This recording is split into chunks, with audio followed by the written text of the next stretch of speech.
My Hero Academia chapter 319 was really jam-packed with so much information that it's kind of difficult to explain it in a very short amount of time, but I'm going to explain it because that's my job. That's what I do. And it's also important to know that My Hero Academia chapter 319 is the very first chapter after the 7th year anniversary of My Hero Academia. I think it's really important to take some time and appreciate Horikoshi for all his hard work and effort that he put into My Hero Academia over these last 7 years. And I think it's really important for me, being a supporter of My Hero Academia, to let you all know that this is something that is happening, just in case you don't know. So please consider taking some time to show appreciation to Horikoshi and also show appreciation to the people who support Horikoshi, being myself, by smashing that like button for the YouTube algorithm, because this video will then go to different people and then My Hero Academia can expand. Now, when it comes to My Hero Academia chapter 319, there were a lot of things that I really enjoyed about this chapter, and majority of them were very subtle and things that you probably wouldn't notice or care for if you actually read it straight through. And yes, one of those things is the conversation between Shoto and Endeavor. But before we get into that, My Hero Academia chapter 319 was focused heavily on Class 1A and their resolve to try to find where Deku is and bring him back to Class 1A. And yes, indeed, it is Class 1A instead of Class 2A, because apparently classes have been postponed so that they are technically not in Class 2A, even though it's a completely different calendar year for school. So yes, they are still considered Class 1A students, which is very fascinating to me, because if you remember a couple of chapters ago, the characters in Ketsubutsu High, being Yoshindo, Tatami, and Mr. Smith, and etc., they are actually classified in the chapter as 3A students, when we know that in the beginning of the series they were actually 2A students, which implies that Ketsubutsu Academy continued their curriculum and promoted them to their next grade. And speaking of Class 1A still being Class 1A, I do feel like that is a huge indicator that there's going to be a significant change for being Class 2A that'll come in the near future. The beginning of the chapter is pretty much a flashback to about a month or over a month ago. We still don't really know the timing of how My Hero Academia is right now, but it's immediately after them getting the letter that Deku is leaving UA forever. And in that discussion, they came to the conclusion that Deku is 100% working with the heroes, and even worse, All Might is going to be somebody that's affiliated with Deku, and Bakugo doesn't like that at all. Now, Bakugo is easily one of these standout characters in this chapter, not because he's just Bakugo and he has this explosive personality, but because he genuinely knows so much about Deku that he knows his moves, he knows what's best for him, and he's showing for the first time publicly that he genuinely cares about Deku and wants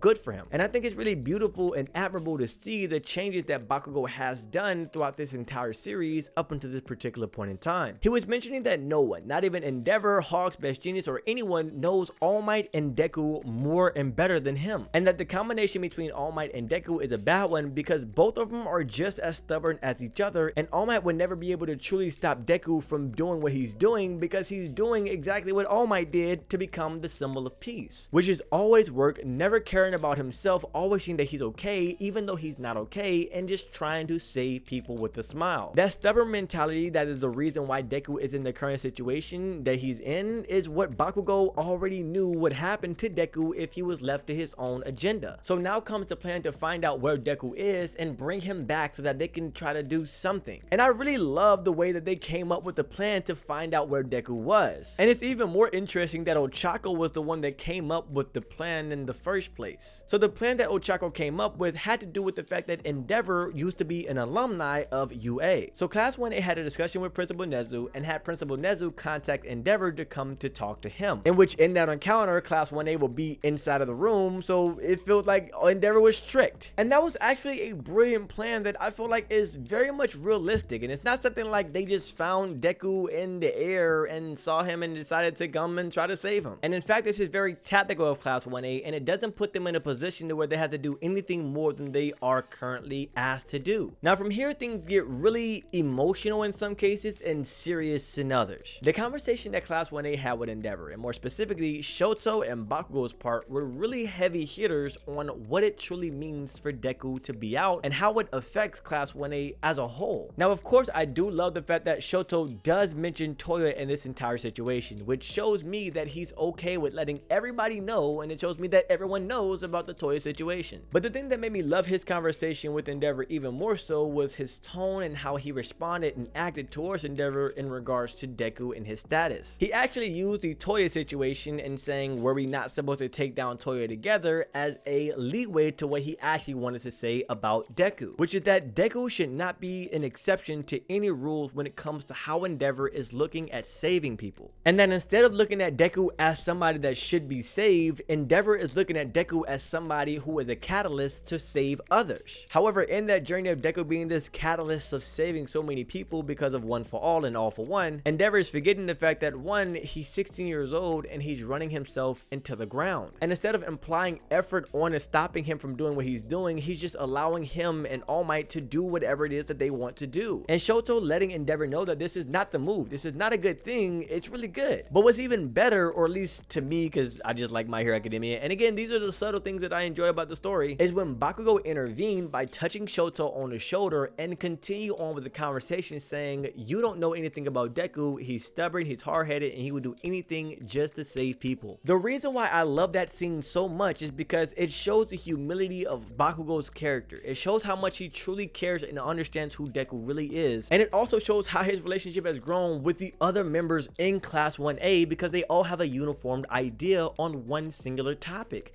saving Deku. Bakugo is saying to Endeavor that even though your decision probably is right, it's still not all the way right, because Endeavor doesn't truly understand the level of selflessness that Deku is putting himself through. He's not eating, he's not sleeping, he's putting himself in danger. He's doing exactly what All Might did to become the symbol of peace, but he's a 16-year-old boy who can't do any of that right now. And as his friends, he can't allow Deku to just roam around in the world and do whatever it is that he wants, because he's going to run himself into the ground eventually. Another subtle thing that I truly loved about this chapter was the fact that we found out that Hawks, Best Genius, all the other heroes, including Endeavor, received word from All Might that Deku is effectively detaching himself from All Might. So this is pretty much putting more validity into the statements that Bakugo is saying when it comes to how Deku is maneuvering. And all of this is pretty much hitting Endeavor in the head. And it's not that he's viewing it as anything wrong. In my opinion, he's actually doing the right thing. But the thing about Endeavor is he can't view Deku in the exact same way as Class 1A. Bars! Whoa!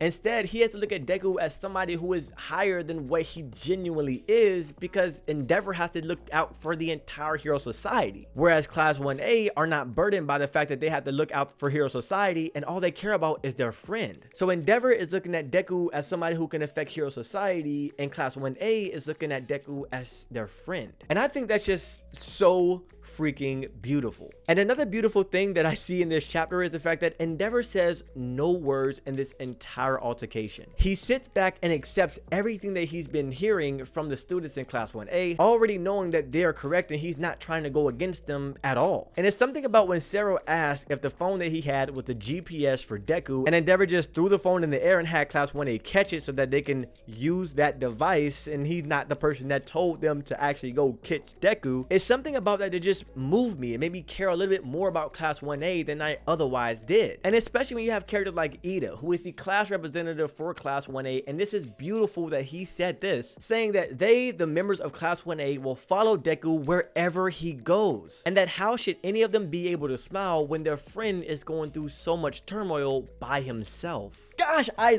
just love My Hero Academia. I just love it so much. I just love it.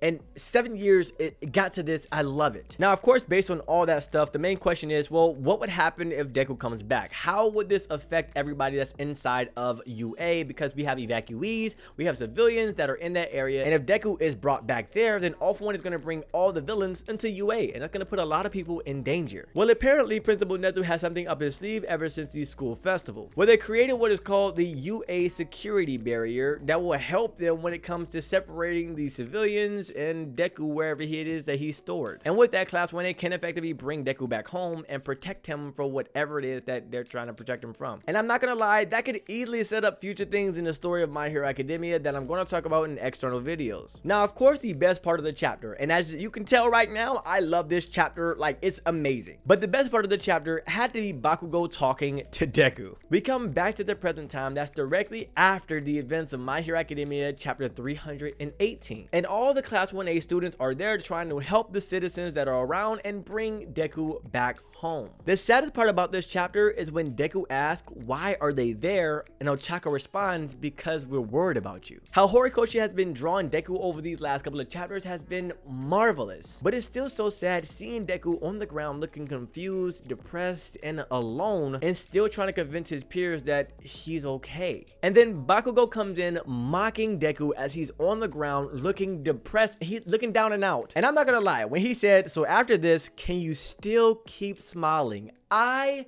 went crazy. That was a bar that had to hit Deku deeper than anything that could have been said out of anyone's mouth. Because all Deku has ever wanted to do was to save people with a smile, but he can't even save himself, and he's not even smiling when he's saving others. And he's still trying to flaunt like he's okay, saying that for him to be able to smile and for people to live in peace, he needs to continue to move forward. So he wants all of Class 1A to move out of his way, and this is the initiation of Class 1A versus Deku. Now, will Class 1A succeed in taking down Deku, or will Deku effectively beat Class 1A and get away? That's actually gonna be my next video, and it'll be right here once I post it. Wing Your Zone every single day.